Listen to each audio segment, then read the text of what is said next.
আমি এমন এক কপাল পোড়া সন্তান,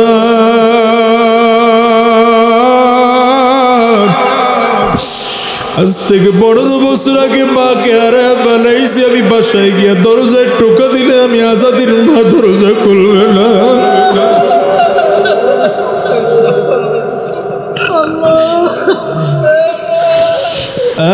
মুসলমান ভাই, আমার মতো কার কার মা না? একটু হাতগুলা উঁচা করে দেখাও। কার কার বাবা নাই? তোমরা হাতগুলো উঁচা করে দেখাও। হাতগুলো নামায়ার না, হাতগুলো তুলে রাখেন। আমার ওই যুবক ভাইগুলো তাকাইয়া তাকাইয়া দেখবো, যেই যুবকরা বাবার মায়ের সাথে খারাপ ব্যবহার করো, উল্টো আচরণ করো রে কলিজার টুকরা যুবক, আজকে মানুষগুলোর দিকে তাকাইয়া তাকাইয়া দেখ, এদের চোখ দিয়ে পানিগুলো টপ টপ টপ টপ করে পড়ে।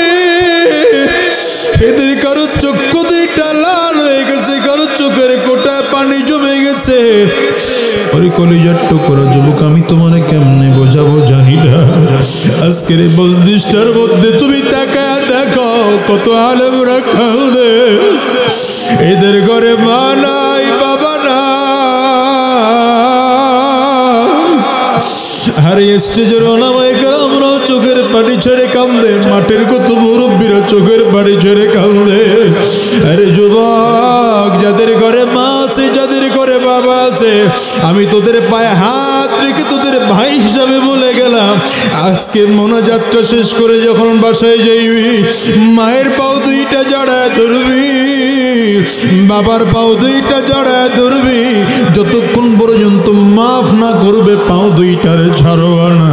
কারা কারা রাজি আছো? দুইটা হাত তুলে একটু দেখা, চিল্লা কও না রব্বির হামহুমা, কও না রব্বির হামহুমা।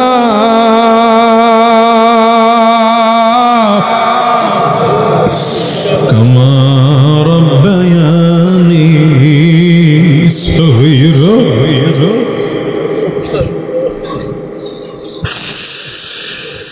আরে যুবক,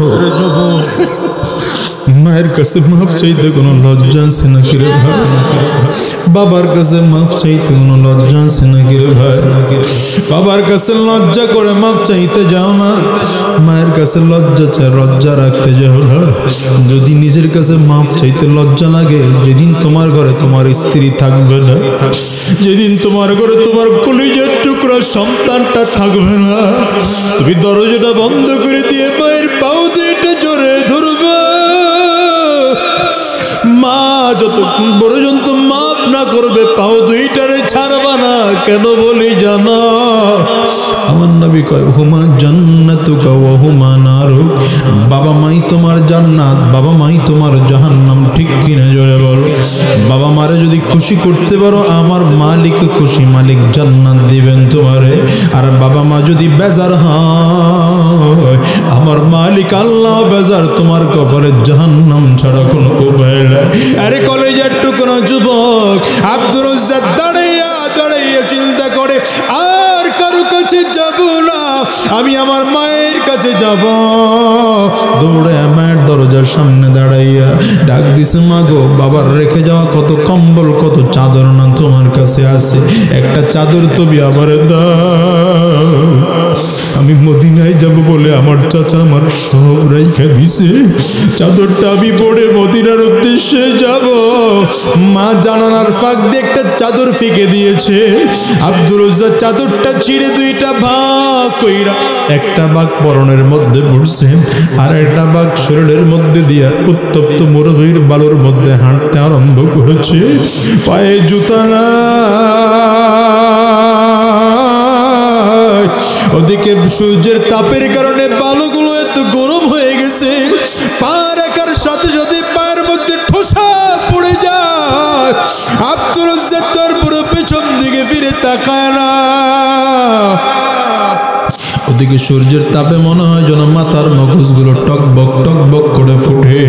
আব্দুল উজ্জা তারপরে পেছন দিকে তাকায় না, আস্তে আস্তে করে মদিনার উদ্দেশ্যে হাঁটতে আরম্ভ করেছে। একদিন 2 দিন নয় রে মুসলমান, টানা 16 দিন 16 রাত হাঁটার পরে মসজিদ নববীতে গিয়ে উপস্থিত হলেন ফজরের সময়। যখন হযরত বিলাল ফজরের আজান দিচ্ছিলেন, হযরত বিলালের কণ্ঠে ফজরের আজান শুনে আব্দুল উজ্জা মনটা ভরে যায়। এই মনে হয় আমার নবীর মসজিদে চলে আসছি, একটু পরেই তো আমার নবী ঘর থেকে বের হবেন নামাজ পড়ানোর জন্য। আব্দুল্লাহ নবীজির অপেক্ষায়, আব্দুল উজ্জা নবীজির অপেক্ষায়। নবীজি একটু পরেই ঘর থেকে বের হয়েছে। আমার নবীজির সুন্দর চেহারাটা দেখা আব্দুল উজ্জা নিজের হাত ধরে রাখতে পারে না। আব্দুল উজ্জা একটা দৌড় দিয়েছে, নবীজির কদমের মধ্যে জড়িয়ে ধরেছে, আর চোখের পানি চাইরা চিল্লা কান্না করে আর ডাক দেয়, নবী আমার তো বাবা না,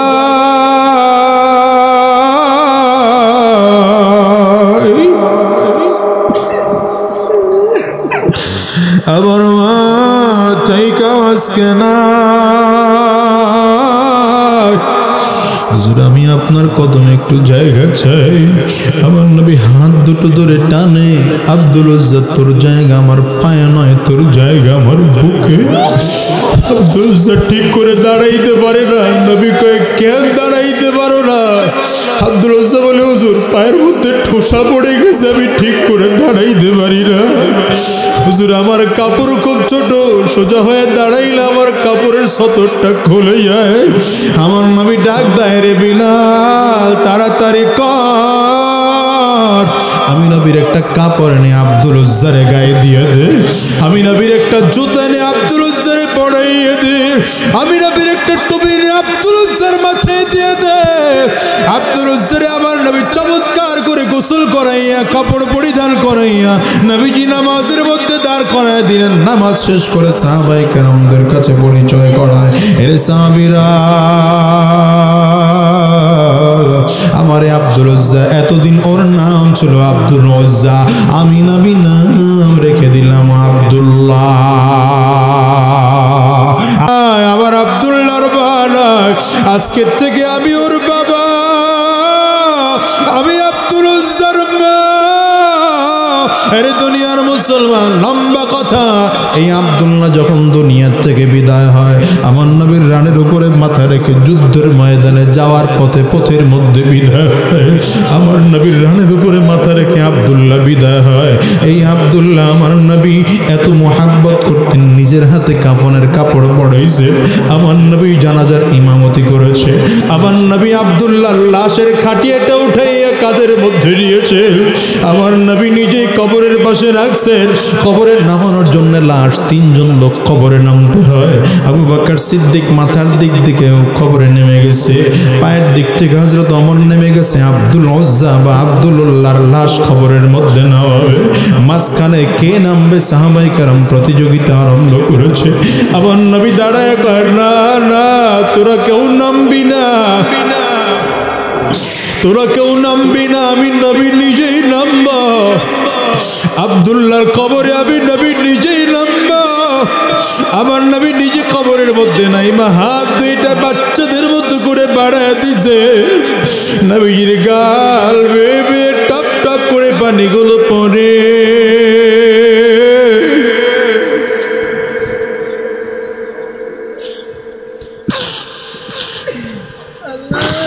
আমার নবী নিজে কবরের মধ্যে নাই, মা হাত দুইটা বাড়ায় দিয়ে ঢাক দেয়, দে আমার আব্দুল্লাহ লাশ আমার হাতের মধ্যে দে।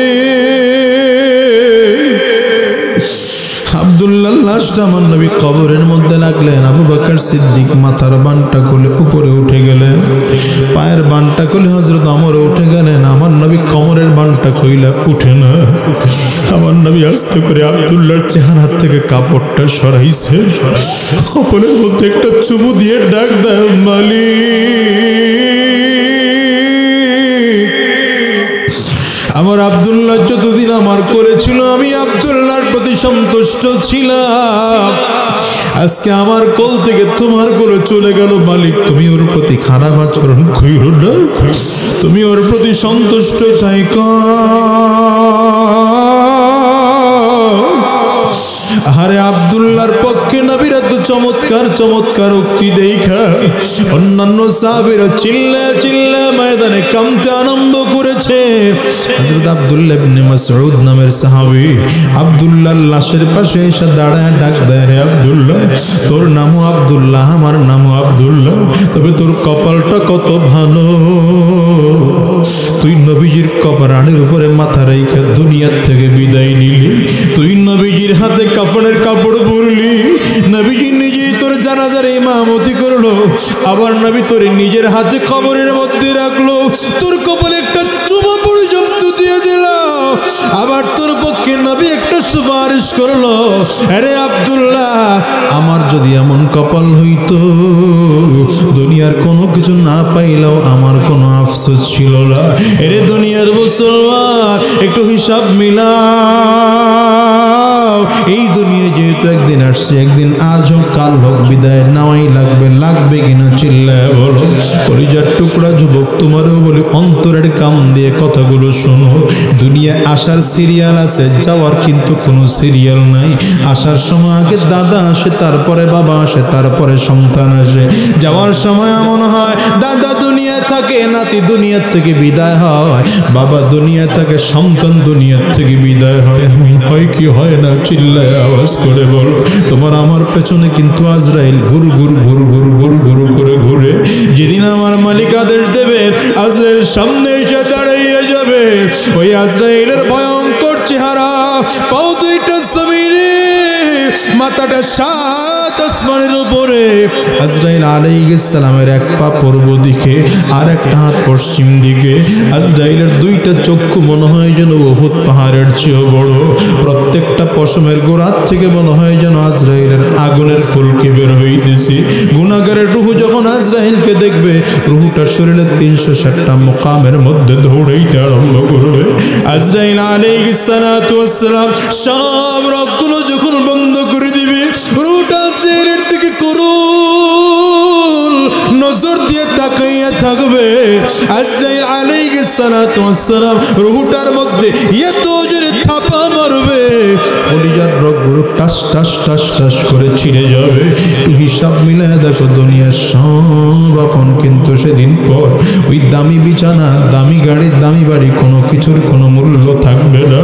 এই জন্য রে মুসলমান, কলিজার টুকরা যুবক, আজকের এই মাহফিলটাকে জীবনের শেষ মাহফিল মনে কইরা, আজকের এরা জীবনের শেষ রাত মনে কইরা, আজকের এই মোনাজাতটা জিন্দেগির শেষ মোনাজাত মনে কইরা মালিকের কাছে ওয়াদা করো, আয় আল্লাহ,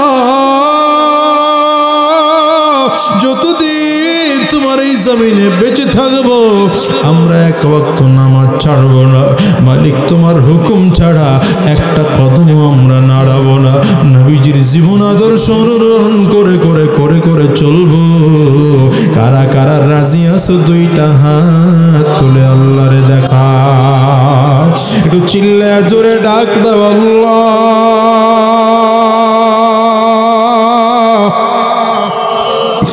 চোখে যদি পানি না আসে, কান্নার ভান ধরে ডাক দাও আল্লাহ। এরে কলিজার টুকরা যুবক, অনেকের বাবা নাই, মা নাই, আব্বা আম্মার কথা স্মরণ করে কান্দ, নিজের গুনাহের কথা স্মরণ করে কান্দ। আরে অনেকের জোরের ভাই নাই, বোন নাই, স্মরণ করে কান্দ, কবরের আযাবের কথা স্মরণ করে কান্দ। কান্না না আসলে ডানে আর বামে তাকা,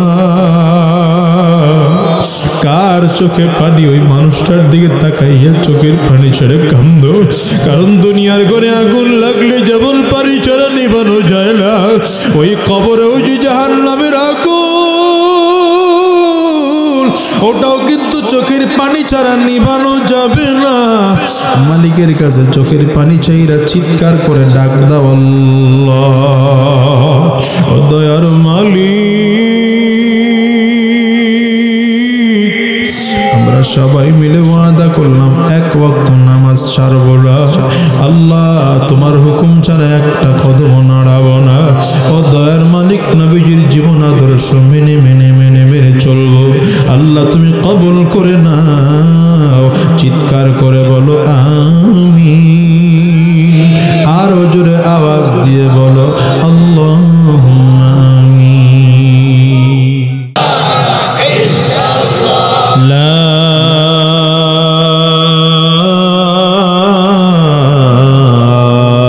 ইলাহা ইল্লাল্লাহু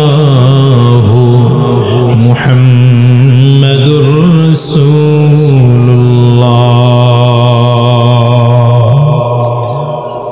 আশরা কেন্দ্রীয় জামে মসজিদ ও মাদ্রাসা কমপ্লেক্সের উদ্যোগে আয়োজিত আজকের এই একদিন ব্যাপী বার্ষিক ওয়াজ মাহফিলের সম্মানিত সভাপতি, সম্মানিত প্রধান অতিথি, বিশেষ অতিথি বৃন্দ,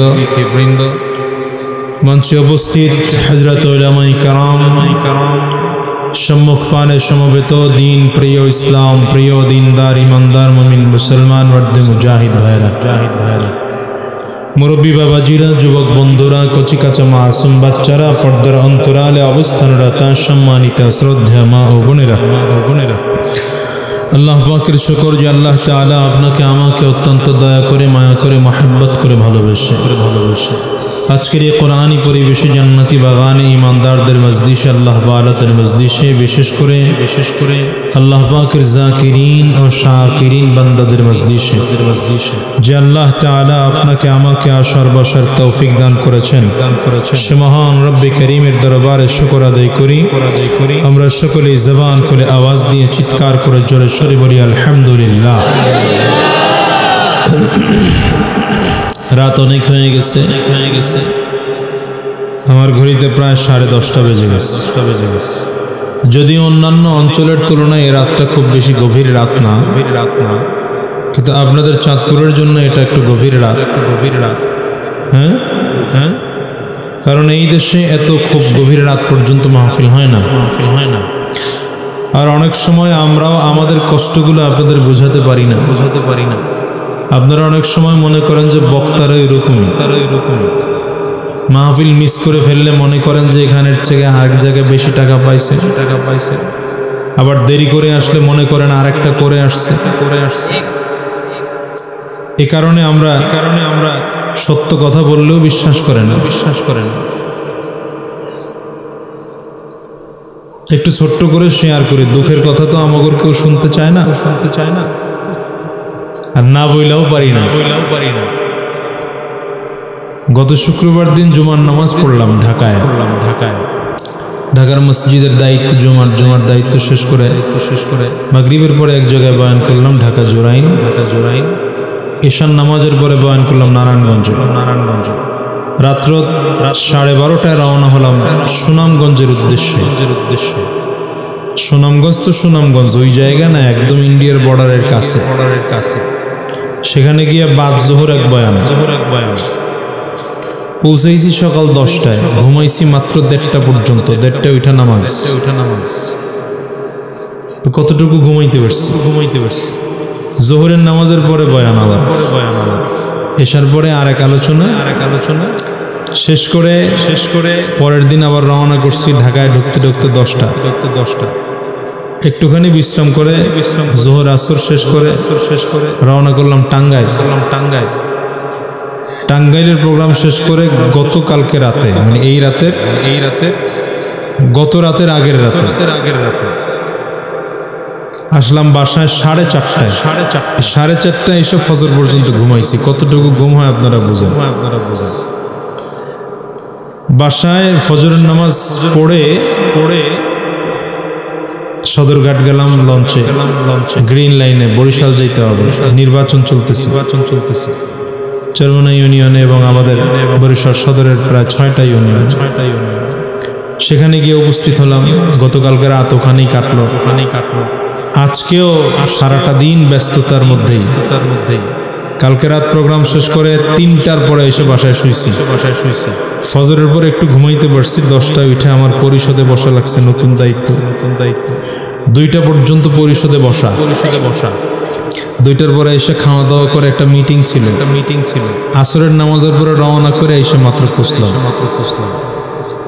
এখন আপনারা যদি মনে করেন যে বক্তারা কি না কি করে আমাকে শুধু পেরেশানির মধ্যে রাখে, আমি একটু আপনাদের কাছে মাফ চাই, কারণ যেখানে ব্যস্ত ছিলাম ওটাও দিনের রাস্তার জন্য ব্যস্ত। আবার আপনাদের এখানের প্রোগ্রাম শেষ করে রাতেই আমাকে যেভাবে হোক বরিশালে পৌঁছতে হবে, কারণ আগামীকালকে আমাদের নির্বাচনের তারিখ, ভোট গ্রহণের তারিখ। তো এই জন্যে খুব অল্প সময় কথা বলবো, লম্বা সময় কথা বলবো না। যারা দাঁড়িয়ে আছেন একটু কষ্ট করে বসে পড়ে। এখানে আজকের মাহফিলের তারিখটা যে এভাবে ভুল বশত দেয়া হয়ে গেছে আমি চিন্তা করিনি। আমাকে সপ্তাহ খানিক হবে মনে হয়, এর আগে ফোন করে বললেন মাওলানা মুস্তাফিজ ভাই আমার খুব কাছের একজন মানুষ একটা ডেট দেন আমাকে। তো আমি হঠাৎ করে ডায়েরি ঘাঁটতে গিয়ে দেখলাম যে আজকের দিনটা খালি। কেন খালি আমার মাথায় ঢোকে না। খালি তো রাখা হয়েছে, মূলত খালি না, খালি তো নির্বাচনের জন্য 2-3 দিন খালি। তো আমি দেখলাম গতকালকে খালি, আজকে খালি, আগামীকালকে খালি। তা আমার মাথায় ঢুকতেছে না যে 9, 10, 11 তো নির্বাচনের জন্য 3 দিন খালি। তো এটা কেন? হঠাৎ করে বললাম 10 তারিখ করতে পারে। এখন এইটা মনে পড়ছে আমার আগামী 2-3 দিন আগে যে ডেট তো দিলাম 10 তারিখে পৌঁছবো কেমনে? যাওয়ার তো কোনো উপায় নাই। এখনো আসছি, পলায় আসছি। আমার এলাকার লোক যদি কেউ জানে বা অন্তত আমার আশপাশের ইউনিয়নের লোকজন যদি জানে যে আমি আজকে মাহফিলে আসছি, আগামীকাল নির্বাচন, আজকে ভোটের রাত, ঠিক না? যা হোক, না আসলে আপনারা বিরূপ মন্তব্য করবেন, খারাপ মন্তব্য করবেন, বলবেন হুজুরের ডেট দিয়ে ডেটে আসে না, মিস করে, টাকা অনেক জায়গায় ভালো পাইছে, এরকম কিছু মন্তব্য। মানুষের কথা তো মুখ তো আর ধরে রাখা যায় না। এই জন্য আসলাম। রাগ করছেন?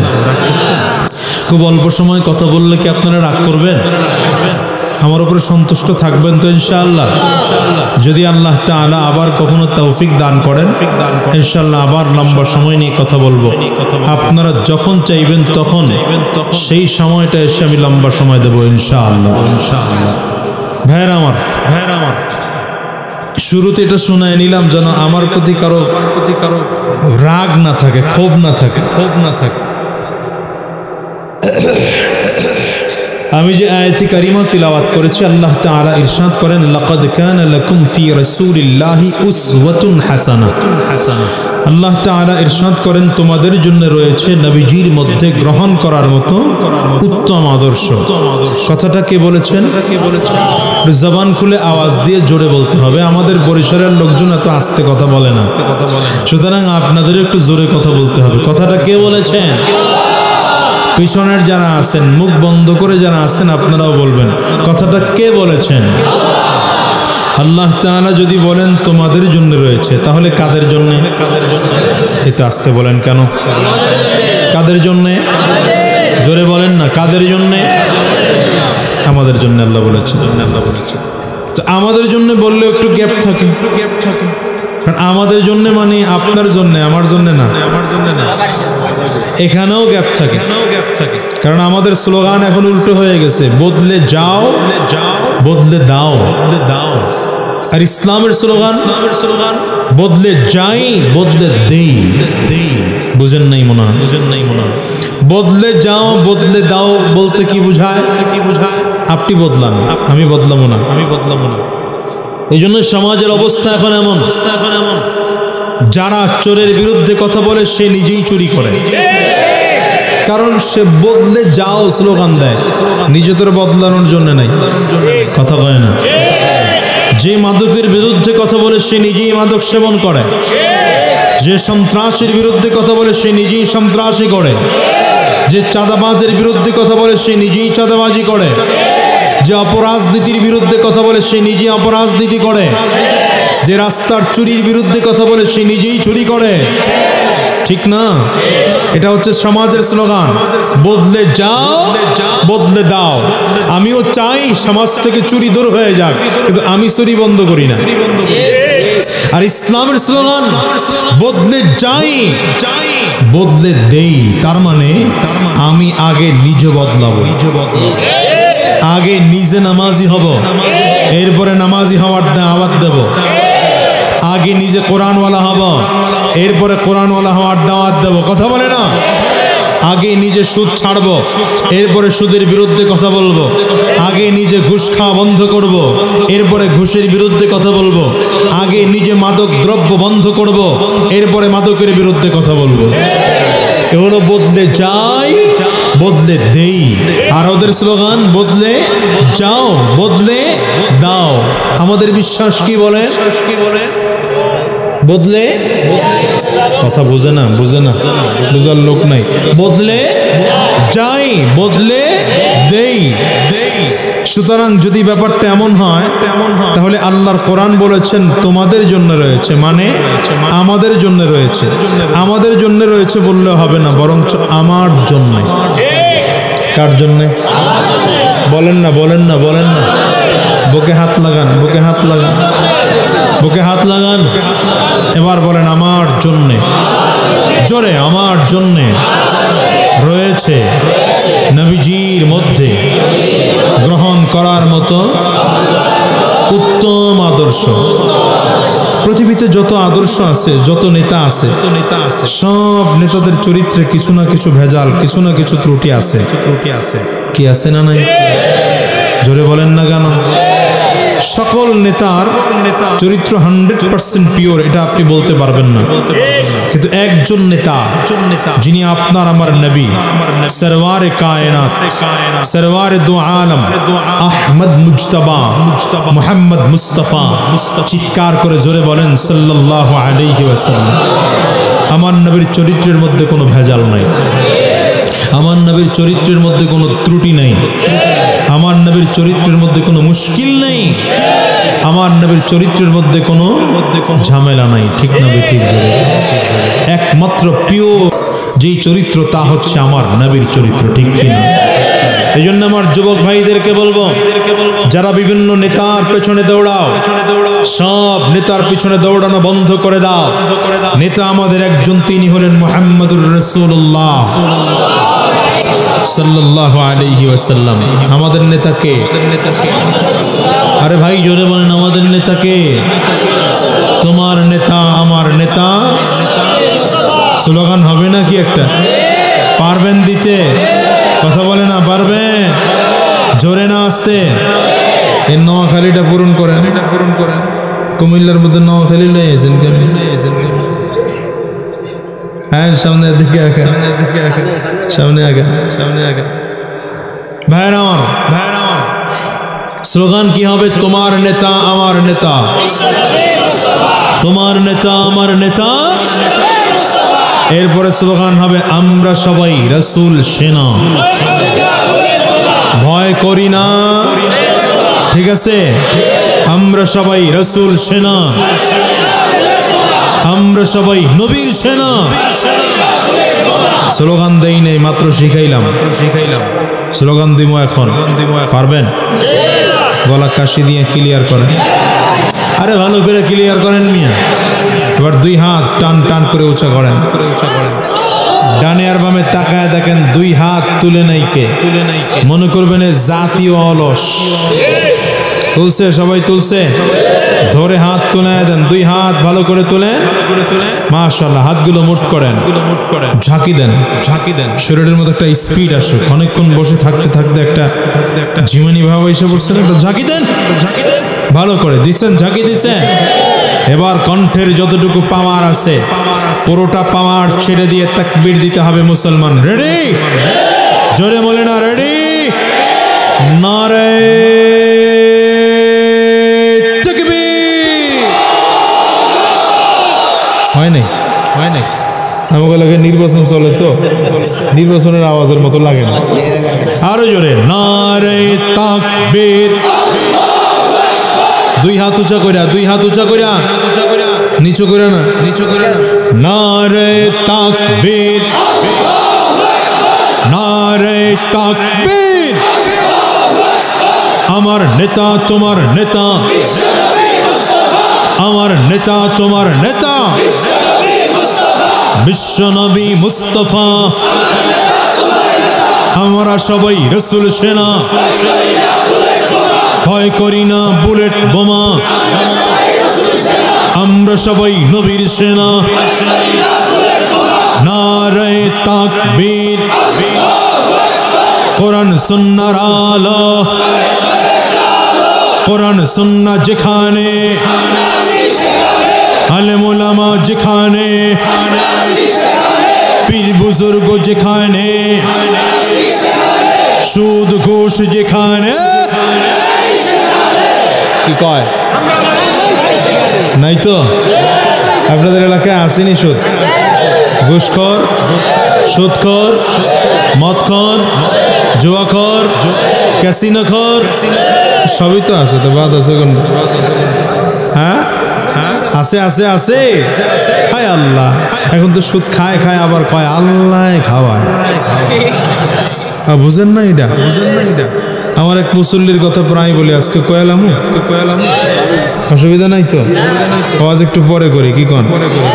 এই যেহেতু পড়ছি দেরি হইলেই বাকি, কি কন? আছেন না আপনারা? কতক্ষণ আছেন? হ্যাঁ হ্যাঁ, ওই দিক দিয়ে কয় সারা রাত। হ্যাঁ, সারা রাত কেমনে থাকবে? হুদা কামেই কয়। এই উত্তরটা ভালো লাগছে। আমি যতক্ষণ আছি ততক্ষণ আপনারা আছেন, এটা ভালো উত্তর। ততক্ষণ আছেন তো? উঠবেন কারা কারা? হাত তোলেন। মাশাআল্লাহ, একজনও তো উঠবে না দেখা যায়। উঠলে 60 জনে মিলে ধইরা পইরাও যাবেন, যা আছে কপাল। ঠিক আছে তো? ঠিক আছে তো? আস্তে কত, ঠিক আছে তো? এখন আর উড়াউড়ি নেই, বহুত উঠছেন। আর কিছু লোক যারা দাঁড়ায় রয়েছেন, বড় জায়গা আছে তো মনে হয়, টুকটাক বসে পড়েন। কিছু লোকের অভ্যাস আছে, এরা কিয়ামতের মাঠেও দাঁড়ায় থাকলো। জান্নাতে গেল আল্লাহ কেউ বয় হেরা খারাই রয়েছে। বয়েন বয়েন বয়ে পড়েন, বয়ে পড়েন আল্লাহ। আর কিছু লোক মাঠ থেকে বারান্দায় বয়ে থাকবো, যে হুজুর ছাড়া বইলে ঠিক আছে, হুজুর অবস্থা বলে তো কিছু করার নাই। আর ওই জান্নাতেও কিন্তু বারান্দায় বয়ে থাকবে।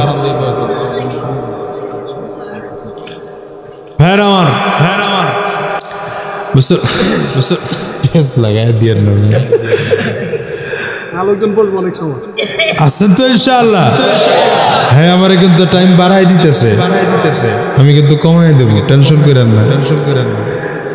খুব কাছের মানুষ তো, ছোটবেলার থেকে একসাথে বড় হচ্ছি, একসাথে চলছি ফিরছি। তো এই কারণে একটা আবদার আছে তার, একটা আলাদা। 12:30 করাই দেন না, 12:30 যেমন আমি, টেনশন করেন না, অল্প সময় ছাড়তেছে। তবে আপনারা যদি বসে থাকেন, কিছু সময় কথা বলবো ইনশাআল্লাহ। খুব মনোযোগী শ্রোতা দরকার, খুব মনোযোগী শ্রোতা, অত্যন্ত মনোযোগী হন। ঠিক আছে তো? আছেন তো ইনশাআল্লাহ? তো আমার এই মুসল্লিটা দেখি প্রায় 24 ঘন্টা, 16 ঘন্টা, 17 ঘন্টা, 18 ঘন্টা মসজিদেই থাকে। মসজিদে বেশি সময় দেওয়া তো ভালো কাজ, ঠিক না? তো অতিভক্তি, আরে আপনারাও তো জানেন। দেখেন, আমার সন্দেহ লাগলো ব্যাপারটাকে, লোকটা এত সময় মসজিদে দেয়, কারণটা কি? লোকটার বাড়ি ঘর নাই, সংসার আদে নাই, ইনকাম কিছু করা লাগে না। আমি একদিন তারে ডাক দিলাম, ভাই কি ব্যাপার?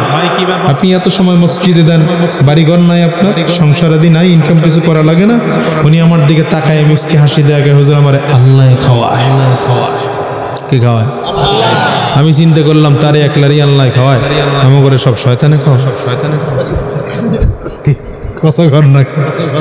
আমাদেরকেও কে খাওয়ান? তা আমাদেরকেও আল্লাহ খাওয়ায়, তারেও আল্লাহ খাওয়ায়। একেবারে এত ভক্তিগিরি দেখায় আল্লাহ খাওয়ায়, কথাটার মধ্যে একটা কেমন যেমন গন্ধ হইতেছে না, বাটপারি গন্ধ। আমি তারে ভালো করে ধরলাম, মিয়া ইনকাম কি আপনার বলতে হবে আমারে? উনিও কয় না, আমিও ছাড়ি না। অনেকক্ষণ পরে কে হুজুর পেনশন পাইছিলাম 22 লাখ। কয় লাখ? কিছু টাকা ব্যাংকে রাখছি, কিছু পাবলিকের কাছে আছে। বুঝে নাই? হ্যাঁ, পাবলিকের কাছে কোন কায়দায় আছে বুঝেন নাই মনে হয়। আমি তারে দিলাম এক ধমক, মিয়া হারাম জিনিস খান, আবার কোন আল্লাহ খাওয়ায়। উনি আমার দিকে তাকায় কোজের এমন একটা প্যাস লাগাবেন, আমিও জানতাম। তো মাসালা আমি ক্লিয়ার করে ফেলাইছি। মাসালা বলে হ্যাঁ ক্লিয়ার করছে। মুফতি সাহেব, আমি মাসালা ক্লিয়ার করছে। হ্যাঁ, কেউ নেই, টাকা তো আমার নামে না, টাকা আমার বউয়ের নামে। টাকা কার নামে? ব্যাংকের লগে লেনদেন যা করা দরকার হেই করে, পাবলিকের সাথে হিসাব নিকাশ যা রাখা দরকার হেই রাখে। আমারে মাস শেষে বাজারে টাকা দেয়, বাজার করি আর খাই, আল্লাহ খাওয়ায়। শয়তান পিটানোর আগে এগুলো পিটানি দরকার, ঠিক কিনা বলুন? এই জন্য বলেছি যেগুলো সুদখোর, ঘুষখোর, মদখোর, জুয়াখোর, এগুলো জাতির দুশ্মন, মানবতার দুশ্মন, ইসলামের দুশ্মন, আমার বাংলার স্বাধীনতার দুশ্মন। চিৎকার করে বলো ঠিক কিনা? ওরা হলো দেশের লাগি মহামারীর মহতন, পাইলে কলম ঠেকাইয়া চালায় ওরা নির্যাতন। ঘুষের টাকায় ওদের ভুরি, ঘুষের টাকায় ওদের ভুরি, করে যে টান টান। ওরা শিক্ষিত শয়তান, ওরা শিক্ষিত শয়তান, ওরা শিক্ষিত শয়তান। ঠিক কিনা বলেন? পীরগিরি আর মাজার পূজা চলছে দেশটা জুড়িয়া, শিরক বিদআত ভণ্ডামিতে দেশটা গেল ভরিয়া। গাজার কলকি টান মারিয়া, গাজার কলকি টান মারিয়া, দেখায় খাজার শান। ওরা শিক্ষিত শয়তান, ওরা শিক্ষিত শয়তান, ওরা শিক্ষিত শয়তান, ওরা শিক্ষিত শয়তান। ঠিক কিনা জোরে বলে? সুতরাং নেতা যদি মানতেই হয় আমার নবীকে মানবো। দুহাত উঁচু করে বলেন ঠিক না বেঠিক? নেতাকে বলেন, আর জোরে বলেন নেতাকে। আমার নবীর আদর্শ মানলে কি হয়? দুনিয়া এবং আখিরাতে শান্তি এবং মুক্তি পাওয়া যায়। চিৎকার করে কোন ঠিক কিনা? ওই মদিনার কৃষক, বাংলাদেশের কৃষকরা যেমন সাধারণত ধান চাষ করে, মদিনার ওই কৃষক সে গম চাষ করত। গম চিনেন তো? গম চাষ করত। প্রতি বছর যেই পরিমাণ গম চাষ হতো সেটা দিয়ে সারা বছরের খোরাকি হয়ে যেত। এক বছর খোরাকির পরিমাণ একটু কম হয়েছে, হিসাব নিকাশ করে দেখতেছে যা গম হয়েছে তাতে মোটামুটি 10 মাসের খোরাকি হয়। 10 মাসের খোরাকি হলে 2 মাসের টান পড়ে যায়। টেনশন আর টেনশন। কি করবে? 2 মাসের খোরাকি কোথা থেকে জোগাড় করবে? স্ত্রীর সাথে পরামর্শ করে, বন্ধু বান্ধবদের সাথে পরামর্শ করে, আত্মীয় স্বজনদের সাথে পরামর্শ করে, কোথাও থেকে ভালো কোনো পরামর্শ পায় না। হঠাৎ করে দিন স্ত্রী ডেকে বলে, শোনো, শুনলাম মদিনাতে নাকি একজন মুসলমানদের নবী আসছে। লোকটা কিন্তু ইহুদি, কিন্তু তার স্ত্রী কি কয়? মদিনাতে নাকি একজন মুসলমানদের নবী আসছে, সে নাকি চমৎকার চমৎকার মানুষকে ভালো ভালো কিছু পরামর্শ দেয়। পরামর্শ মানলেই নাকি মানুষগুলো খুব কামিয়াব হয়ে যায়। তুমিও তোমার কথা একটু বলো না, হয়তো তোমার পেরেশানি লাঘব হতে পারে। লোকটা গিয়া বিশ্বনবী রাসূলুল্লাহ সাল্লাল্লাহু আলাইহি ওয়াসাল্লামের কাছে গিয়া নিজের অভাবের কথা বললে আমার নবী কয়েক কাজ করো, যেই পরিমাণ গম আছে তোমার ওখান থেকে 2 বস্তা গম মদিনার মানুষের বিলায় দাও। আপনারা তো সুবহানাল্লাহ কইছেন, এবারে চান্দি গরম হয়ে গেছে গা। কথা কন না কেন? কথা এই 3 জন লোক দাঁড়ায় ওখানে কি করতেছে? মিয়ারা এরা খুব গভীর পরামর্শে আছে। এই 3 জন ভিতরে আন তো, ভিতরে আন, 3 জনে আন, 3 জনে ভিতরে আন। আরে দাঁড়ায় থাকতে কই নি তো, ভিতরে আন মিয়া। আরে জোয়াইনারা মোটা আইবারই চায় না মাহফিল। এরা চিন্তা করে গেলে যদি ভালো হয়ে যায়, উল্টা দিকে হাঁটা শুরু করছি ধাক্কায় তাড়াতাড়ি বাড়া। তুমি আহ, এই একজন এদিকে বাইজে পড়ছে, আয় ভিতরে। আরে আও না মিয়া, খারাই দিছে, আয় এদিকে এদিকে এদিকে এদিকে, মাঠে বউ। আরে আমরা তোমাকে আপন, এই হুজুররা তোমাকে আপন মিয়া। আপন চিনলা না। হুজুররা তোমাকে নিয়ে একসাথে জান্নাতে যেতে চায়। হুজুররা তোমাদেরকে চরিত্রবান হিসেবে দেখতে চায়। হুজুররা তোমাদেরকে মদখোর, জুয়াখোর, গাঁজাখোর, ফেন্সিডিলখোর বানায় না। আর যাদেরকে তুমি বন্ধু বানাইছো এরা উল্টা লাইনে হাঁটাইতেছে তোমার। কথা কান না ভাইরা আমার। তো লোকটা বিশ্বনবী রাহমাতুল্লিল আলামিনের কাছে গেলে পড়ে নবীজি কয় 2 বস্তা গম মদিনার মানুষকে দিবা। লোকটার মেজাজ গেছে খারাপ। ঘরে এসে স্ত্রীর ডাক দেয়, কার কাছে পাঠাইছো আমারে?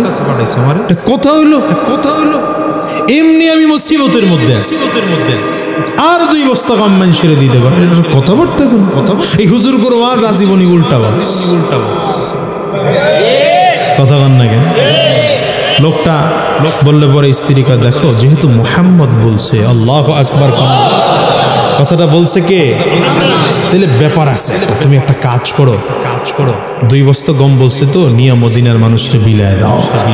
স্ত্রীর কাছে কিন্তু সবাই টুকটাক ধরা, কথা কয় না, বড় লোকরা আরো বেশি ধরা, যৌতুক যে যত বেশি নিছে তারা তো ধরা বেশি থাকবে, এই কথা কয় না। আমরা আল্লাহর মেহেরবানি যৌতুকও নেই নাই, ধরাও নাই, কথা কন না কেন? আর আপনি যদি যৌতুক লন খালি বিপদের মধ্যে থাকবেন। বিশ্বাস হয় না? আজকের বাসায় গিয়ে যদি কন টিভি সেট চলবে না, আপনার ফকিন্নের ঘরের ফকিন্নের তোর টাকা দিয়ে কিনছি নি টিভি, ঠিক না ভাই? ঠিক জোরে কথা। আরেকটা মনে পড়ে গেছে, কইলাম অসুবিধা নাই তো, আপনারা বেজার হন না তো? এক দেশের বাদশাহ উন্নয়ন করতে কোনো দিক দিয়ে কম করে নাই, যতটুকু উন্নয়ন করা দরকার সব করছে। তো একবার মন্ত্রী পরিষদ নিয়ে পরামর্শে বসে দেখে আমি এত উন্নয়ন করলাম, দেশের লোকজন তো সব আমার কথায় চলে, কি বলো? মন্ত্রী পরিষদের মধ্যে একটা আছে একটু পাজি টাইপের, ও ডাক দেয়, স্যার উন্নয়ন করছেন আপনি, এটা ঠিক আছে, কিন্তু আপনার কথায় কেউ চলে না, সব চলে যার যার বউয়ের কথায়। বাদশাহ কয় উন্নয়ন করলাম আমি, চলবে বউয়ের কথা, এটা তো হয় না। এলাকার সব লোক একত্রিত করো, সব লোক ডাইকা বিশাল মাঠের মধ্যে। এবার বাদশাহ বক্তৃতা দিচ্ছে, প্রিয় দেশবাসী, এমনি তো কয় নাকি? হ্যাঁ, আমি তো বুঝিতেছি না, আমি তো আমার মতো করে রাজনীতি করি আর কি। আমি আপনাদের জন্য ব্রিজ করলাম, কালভার্ট করলাম, পিচ ঢালাই রাস্তা ভেঙে চড়ে চুরমার করে দিলাম, কইছে আর কি, মিলে যাচ্ছে। এত কিছু করলাম, তারপরেও বিশ্বস্ত সূত্রে জানতে পারলাম আপনারা কেউ নাকি আমার কথায় চলেন না, সব নাকি যার যার বউয়ের কথায় চলেন। সুতরাং যারা আমার কথায় চলেন ডান দিকে যান, যারা বউয়ের কথায় চলেন বাম দিকে যান। সামনে যা ছিল সব উঠতে বাম দিকে, একটাও ডান দিকে যায় না, মাঝ বরাবর একটা বয়ে রইছে, যে ডাইনেও যায় না বাঁয়েও যায় না। বাদশাকে তুই একদিকে যা, স্যার আল্লাহ রাস্তে মাপ চাই। কেন? বাড়ির থেকে বউ কয়ে দিছে বাদশার কথায় যদি ডাইনে আর বাঁয়ে যাও ঠ্যাং বিড়াইবে।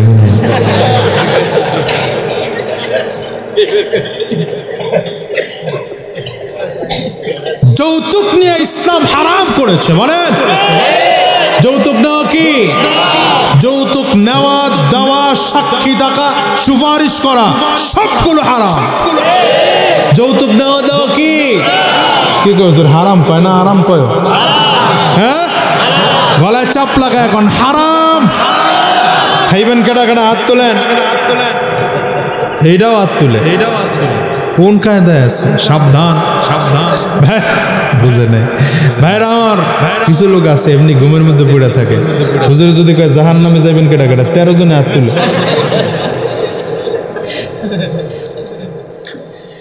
স্ত্রীর কথায় 2 বস্তা গম নবীজি নিতে বলছে, হ্যাঁ 1 বস্তা নিয়ে মদিনার মানুষের মাঝে দাঁড়ায় রইস মসজিদে নববীর সামনে।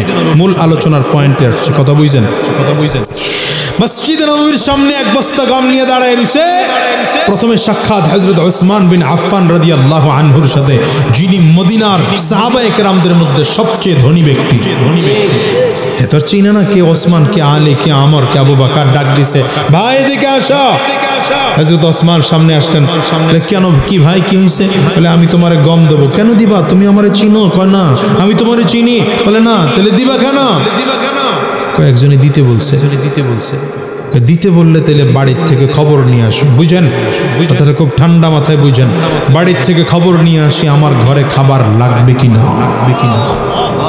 হযরত ওসমানের মতো ব্যক্তি, যিনি ধনী ব্যক্তিদের একজন, সবচেয়ে ধনী ব্যক্তি, বাড়ির থেকে খবর নিয়ে এসে বলেন, আমি ঘরের থেকে খবর নিয়ে আসলাম, আমার স্ত্রী বলেছে আজকের দিনের 1 দিন আরো 2 দিন। কয় দিনের খানা? আর ওই ইহুদির বাড়ি কয় দিনের খানা? আমার ঘরে 3 দিনের খানা আছে, আমার খানা টানা লাগবে না, আমার চেয়ে অভাবী এমন একজন মানুষের খানা দাও। বুঝার হলে ধরতো তখনই বুঝে বলাইতো, কথা কয় না কেন?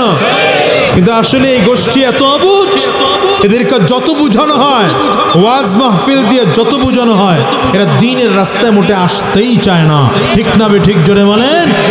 প্রথম দিন চলে গেছে, একটা দানা গম কাউরে দিতে পারে নাই। দ্বিতীয় দিন হযরত ওমরের সাথে সাক্ষাৎ, স্ত্রী দ্বিতীয় দিন আবার পাঠাইছে।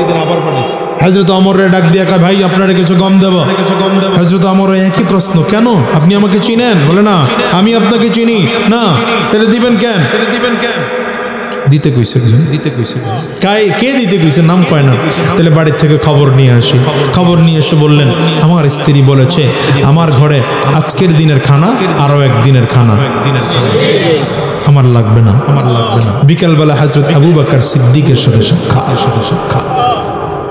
ভাই আপনার একটু গম দেব? হযরত আবু বকর সিদ্দিক বললেন, তাহলে আমিও বাড়ির থেকে খবর নিয়ে আসি। খবর নিয়ে এসে বললেন, আমার স্ত্রী বলেছে এক বেলার খানা পাক হচ্ছে আর এক বেলার খানা ঘরে আছে। মুসলমান জাতি ভালো করে বুঝেন, আমার ঘরেও খানা লাগবে না। আমার চেয়ে অভাবী এমন একজন মানুষকে খানা দেন। দ্বিতীয় দিন দিতে পারে নাই, তৃতীয় দিন আবার আসছে, গম নিয়ে দাঁড়ায় রইছে। জোহরের নামাজের আগ মুহূর্তে হযরত বিলাল হাবশী আসতেছে। এত দেখছে কালো মানুষ, মনে করছে এর খুব দরকার। হযরত বিলালের তো আসলেও দরকার, কিন্তু আমার নবী বলেন, আল গিনা গিনান নফস, সত্যিকার অর্থে ধনী তো সে যে তার অন্তর থেকে ধনী। এই জন্য কোটি কোটি টাকার মালিক দেখবেন, ওর অভাব দূর হয় না। আবার মসজিদের একজন সাধারণ ইমাম মাত্র 5,000-7,000 টাকা বেতন পায়, কি আছে না নাই? হাজী সাহেব 1 লাখ 1.5 লাখ 2 লাখ টাকা মাসে ইনকাম, এরপরে ঘুষ খায়, 2 হাতে টেবিলের নিচ দিয়ে খালি ইনকাম হয়। উপরি ইনকাম দেয় টেবিলের নিচ দিয়ে, এটা উপরি ইনকাম হলো কেন? তারপরে হাজী সাহেবরে জিজ্ঞাসা করেন, হাজী সাহেব কেমন আছেন? ভালো না। কি হুজুরের কথা বলেন? আর মসজিদের ইমাম সাহেবের বেতন কত? 5,000, 6,000, 7,000, সর্বোচ্চ 10,000। হুজুরে জিজ্ঞেস করেন, হুজুর কেমন আছেন? পেটের মধ্যে হাত দিয়ে আলহামদুলিল্লাহ, ভালো আছে। কথা কন না কেন? হুজুর টুপির দিকে তাকায় দেখছেন, মিয়া টুপিতে কোনো ময়লা নাই, তাজা টুপি, মানে আজকা ধুইছে। জামাগুলো আয়রন করা, মিয়া কোটেরও দাম আছে, রুমালটা পড়ছে, রুমালটার একটা আলাদা দাম আছে। কথা নয় না কেন? হালাল ইনকামের বরকত আছে, হারামের বরকত নাই। ঠিক কয় না? কেটা দেখেন তো, দেখবেন মাঝে মাঝে খেয়াল করবেন, কারণ জাগর হারাম ইনকাম হেরা ঠিক জোরে কয় না, আস্তে আস্তে। হযরত বিলাল হাবশী ডাক দেয়, ভাই তোমার একটু গম দেব? হযরত বিলাল এসে বললেন, খুব খেয়াল করেন। হযরত বিলাল এসে বললেন, ভাই আপনি আমার গম দিবেন কেন? আমার ঘর নাই, সংসার নাই, বাড়ি নাই, কিছু নাই। আর এই যে মসজিদে নববীতে খানা পাক হইতেছে, এখন আমি আজান দেব। নবীজি ঈশা মসজিদে নামাজ পড়াবেন, নামাজ পড়া শেষ হয়ে গেলেই সাহাবায়ে কেরাম দস্তরখান বিছাবেন, আমি এক কোনায় বসে পড়বো, সাহাবায়ে কেরাম আমারে খানা দিবে, আমি খাইলাম। আমার ভাই খানা টানার দরকার নাই, আমার চেয়ে অভাবী কি আছে তাকে খানা দেয়। লোকটা টেনশনে পড়ে গেছে। বিকালবেলা স্ত্রীর কাছে গিয়া কয়, শোনো তো এটা কেমন ব্যাপার স্যাপার, ব্যাপারটাই বুঝলাম না। কেউ বলে 1 বেলার খানা, কেউ বলে 2 বেলার খানা, কেউ কয় 1 দিনের খানা, 2 দিনের খানা, সর্বোচ্চ যার ঘরে তার ঘরে 3 দিনের খানা। কেউ তো খানা নিতে চায় না। আজকে 3টা দিন ধরে মদিনার মানুষের মাঝে খানা বিলাইতে চাই, খানাই তো নিতে চায় না। ব্যাপারটা কি? স্ত্রী কয়, বুঝো নাই? কয় না বুঝি নাই। তাহলে ঘুমাও, সকালবেলায় বুঝবা।